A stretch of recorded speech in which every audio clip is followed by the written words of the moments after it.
Hai Andika, guys di sini. Habis ini kan bulan puasa. Nah, habis puasa Lebaran dan biasanya kalau Lebaran kita akan dapat rezeki lebih. Kalau dari keluarga kita bisa dapat sangu atau kalau bahasa Jawanya itu galak gampil. Kalau dari perusahaan kita bisa dapat THR. Dan biasanya kalau bulan-bulan Lebaran sepatu itu baru, baju itu baru, HP baru, semuanya barulah. Dan biar budget THR kalian nggak cepat habis, di video kali ini saya akan memberikan rekomendasi HP entry level yang harganya 1 jutaan. Dan perkenalkan ini adalah Realme C31. Realme C31 atau Realme C31. Nah, karena ini depannya C series, berarti dia masuk ke segmen entry level. Dan karena kode angka belakangnya 1, berarti harganya di bawah 2 juta. Kalau misalkan nanti ada C35, itu harganya bakalan di atas 2 juta tapi di bawah 3 juta. Dan pasti bakalan ada sih ya Realme C35. Tapi nanti kita akan bahas di video yang terpisah. Sekarang kita unboxing dulu Realme C31. Kalau dari segi box masih ciri khasnya Realme dengan warna kuning ke orange-orangean seperti ini. Terus untuk selling point-nya dia pakai chipsetnya Uni SoC dengan T612, baterainya 5000 mAh. Terus kamera utamanya 13 megapiksel dengan dimensinya 8,4 mm yang diklaim ultra slim. Karena memang untuk kelas entry level 8,4 mm itu udah bisa dibilang slim lah.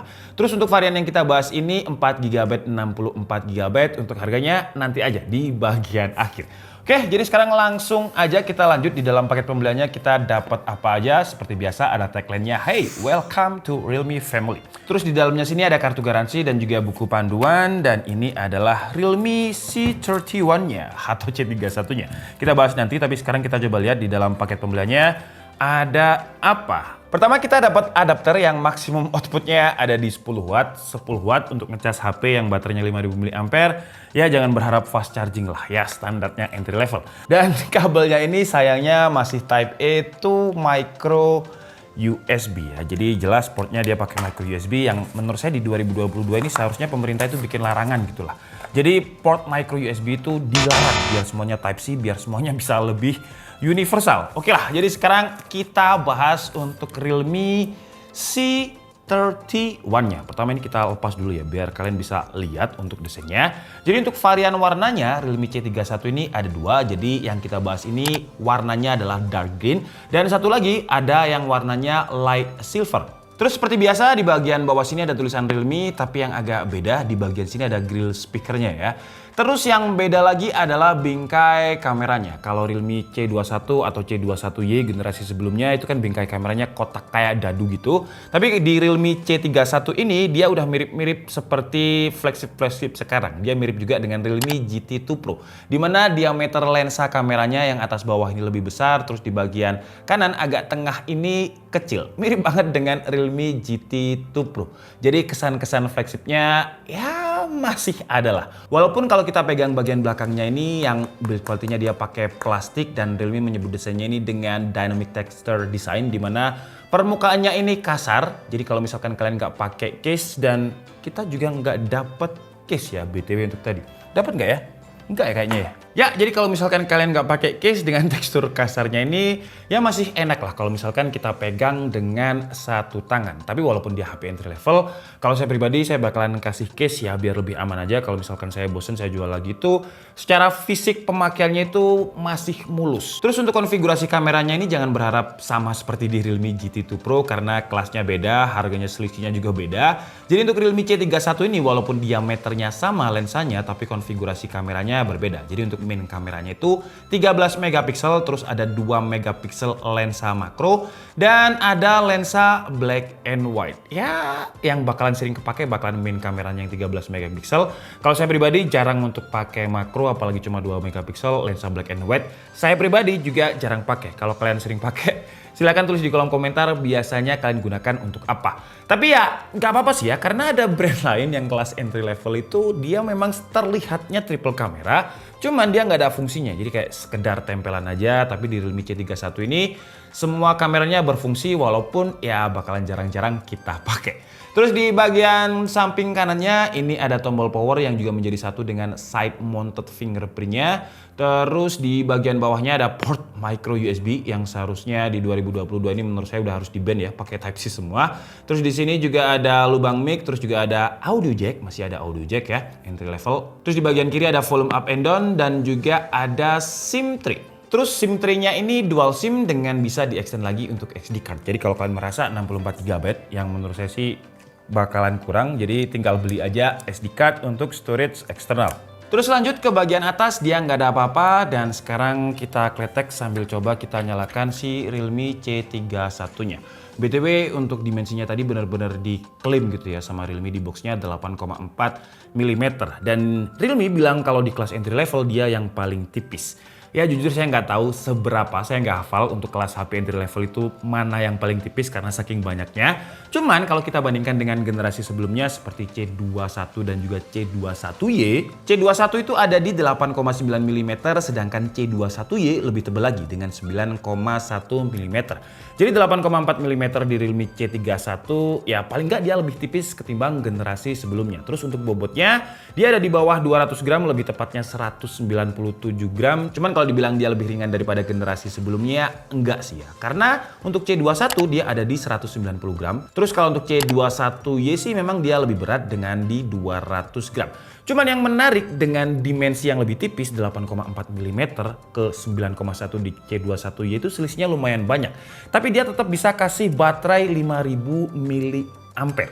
Oke, jadi si Realme C31-nya udah selesai kita instalasi untuk aplikasi dan juga hands-on sedikit aja. Dan tampak depan ya masih feel entry levelnya masih kerasa banget ya, terutama di bagian dagu dan juga jidat untuk framenya. Memang kalau kita bandingkan dengan Realme C21, screen to body ratio-nya si Realme C31 ini lebih tipis, tapi untuk bagian kanan kirinya aja. Dan kira-kira seperti ini kalau misalkan kita gunakan untuk nonton video YouTube. Coba saya lihat ini resolusinya dia ada di mana. Saya coba upscaling dulu ya, sampai di 1080p 60 fps. Karena sebenarnya untuk resolusi bawaannya dia ada di XD+, jadi belum Full HD. Dan kalau untuk dimensi layarnya masih sama dengan sebelumnya ya, ada di 6,5 inch.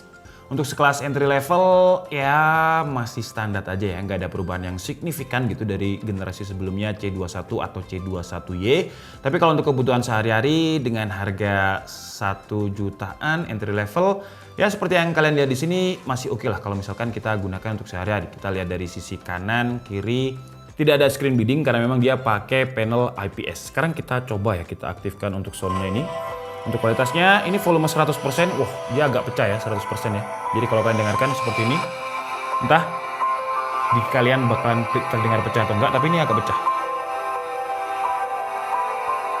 Dan speakernya dia ada di belakang sini, jadi nggak di bagian bawah. Kalau misalkan kalian main game atau nonton film, speakernya nggak bakalan tertutup dengan tangan kalian. Oke sih seperti ini, cuman dia jadi firing ke belakang gitu ya. Cuman kalau 100% dia agak pecah. Kita coba turunkan 80%. 80% nggak pecah lah, masih oke.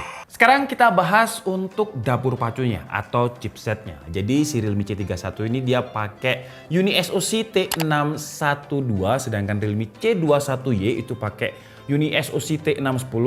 Jadi kayak semacam apa ya? Kayak semacam overclockannya aja T612 ini dari T610.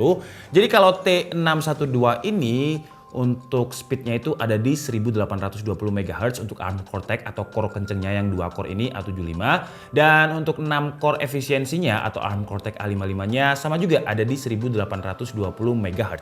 Sedangkan untuk UniSoC T610 itu ada di 1800 MHz. Jadi si UniSoC T612 ini lebih kenceng ya tipis aja ya, sekitar 20 MHz. Dan kalau kita bandingkan dengan chipset lain, contohnya MediaTek Helio G88 itu hampir mirip-mirip dengan UniSoC T612 ini. Bedanya kalau Helio G88 itu untuk 2 core kencengnya itu ada di 2000 MHz. Kalau ini kan 1820 MHz. Terus kalau untuk skor AnTuTu-nya UniSoC T612 ini ada di kisaran 200.000 lah ya. Sementara untuk UniSoC T610 itu di kisaran 190.000 dan MediaTek Helio G88 itu ada di 210.000. Jadi Ya, performanya tipis-tipis dengan MediaTek Helio G88 dan juga Uni SoC T610. Terus kalau untuk konfigurasi RAM dan juga memori internal, dia ada dua, jadi ada 332 dan juga 464. Yang kita bahas ini 464. Kalau untuk memori RAM-nya masih entry level, cuman kalau untuk storage-nya dia udah pakai UFS 2.2. Dia 3 kali lebih cepat dibandingkan smartphone di kelasnya, karena untuk smartphone di entry level itu biasanya masih pakai eMMC 5.1 atau 5.1. Jadi UFS 2.2 ini 3 kali lebih cepat dibandingkan eMMC 5.1. Dan ini menjadi poin penting untuk Realme C31 ini karena poin ini jarang kita temukan di kelasnya. Terus Realme juga klaim kalau di varian C series terutama yang depannya 3 di tahun ini dia sudah lolos sertifikasi TUV Rainland. Tapi bukan untuk eye comfort-nya ya. Jadi TUV Rainland-nya ini untuk siklus kehidupan HP atau hidup HP 3 tahunan.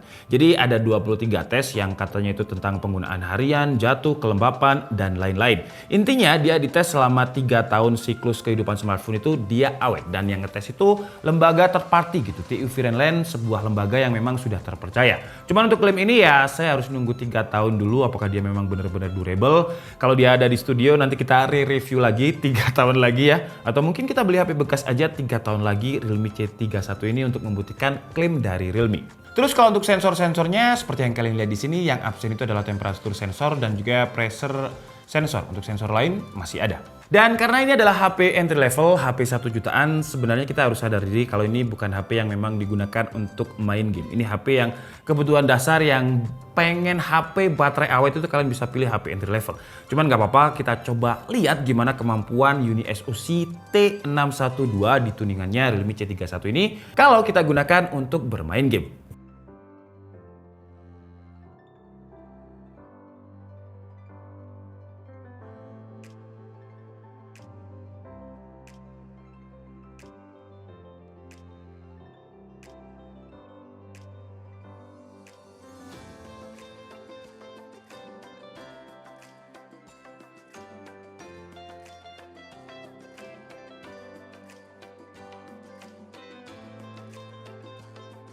Lanjut, sekarang kita bahas untuk user interface kameranya dan juga kameranya nanti kita bahas di outdoor. Untuk user interface-nya kira-kira seperti ini, standar aja. Jadi ada capture, video, portrait, dan juga more. More-nya ini ada pilihan makro, timelapse, night pro, dan lain-lainnya ini. Cuman yang kalau bakalan sering saya pakai sih, yang main kameranya yang 13 megapiksel aja sih ya.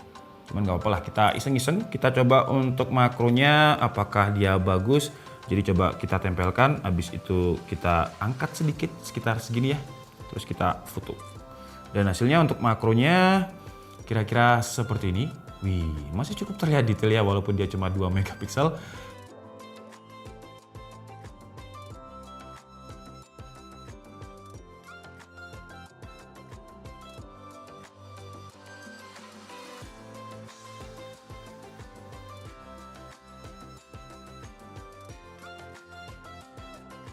Oke, jadi ini adalah kualitasnya Realme C31 di mode kamera belakangnya 1080p 30 fps mentoknya ya. Dan kira-kira seperti ini untuk hasilnya. Dan sekarang itu jam 2 sebenarnya, cuman Malang itu tiap hari hujan.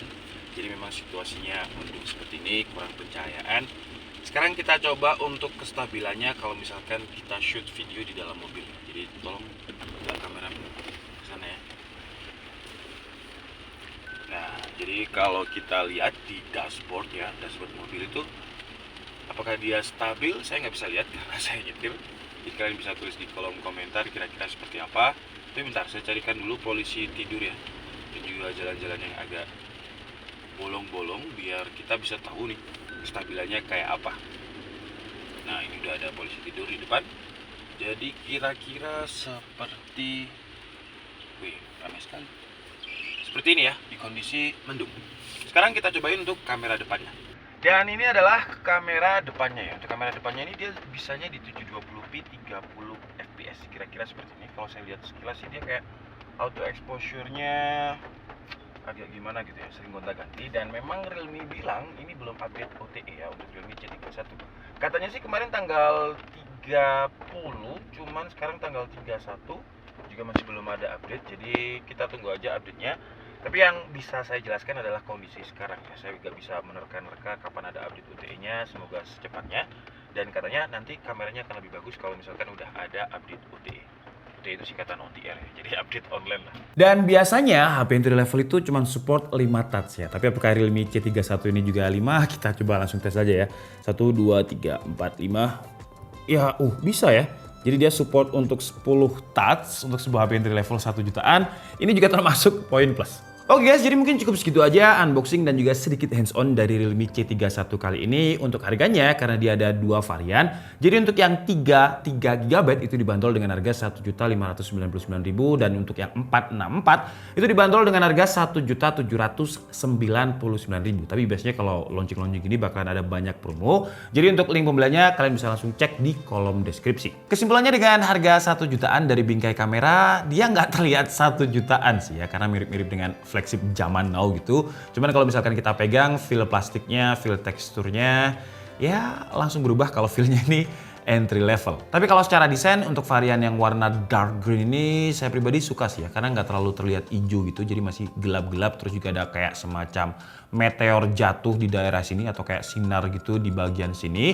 Terus dia juga lebih tipis ketimbang kakak-kakaknya di C series dengan dimensinya itu hanya 8,4 mm untuk sebuah HP entry level yang kapasitas baterainya 5000 mAh. Storage-nya juga udah pakai UFS 2.2 yang 3 kali lebih cepat ketimbang eMMC 5.1. Terus kapasitas baterainya ini ada di 5000 mAh yang sayangnya dia pakai port micro USB dengan adapter bawaannya tadi 10 watt. Jadi ya baterainya sih awet tapi ngecasnya bakalan lama. Ya tidur dicas gitu aja ya, karena kalau misalkan kalian tungguin 10 watt untuk ngecas 5000 mAh itu ya lama lah, nggak fast charging. Dan kekurangannya sayangnya untuk di tahun 2022 dia portnya ini masih pakai micro USB, harusnya sih Type C ya. Jadi mungkin pemerintah bisa bikin aturan kalau misalkan micro USB itu di-ban biar semuanya Type C biar lebih universal. Kekurangan lain adalah speakernya tadi, kalau misalkan kita kencengkan di 100% dia agak gembret, agak pecah, jadi amannya ada di 80% aja. Atau kalian bisa pakai earphone karena dia juga masih ada audio jacknya. Terus kalau untuk kualitas kameranya ya mirip-mirip sih ya, dengan resolusi 13 megapiksel main dan 5 megapiksel kamera selfie-nya masih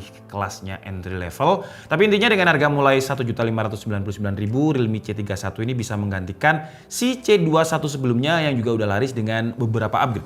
Jadi kalau kalian tanya apakah Realme C31 ini worth it? Karena dia penggantinya C21 dimana dia juga di-upgrade chipsetnya, UFS 2.2-nya. Dengan harga yang mirip-mirip, apalagi untuk yang varian 464 itu Realme C21 itu harganya 1.999.000. Kalau ini dia ada di 1.799.000, jadi lebih murah. Kalau menurut saya sih ya jelas recommended dan worth it untuk kelas entry level. Oke? Jadi mungkin cukup segitu aja video kita kali ini. Saya minta maaf kalau ada kesalahan dalam penyampaian informasi. Seperti biasa kalian bisa mengkoreksinya di kolom komentar. Saya Nika Budi and see you on the next video. Bye-bye!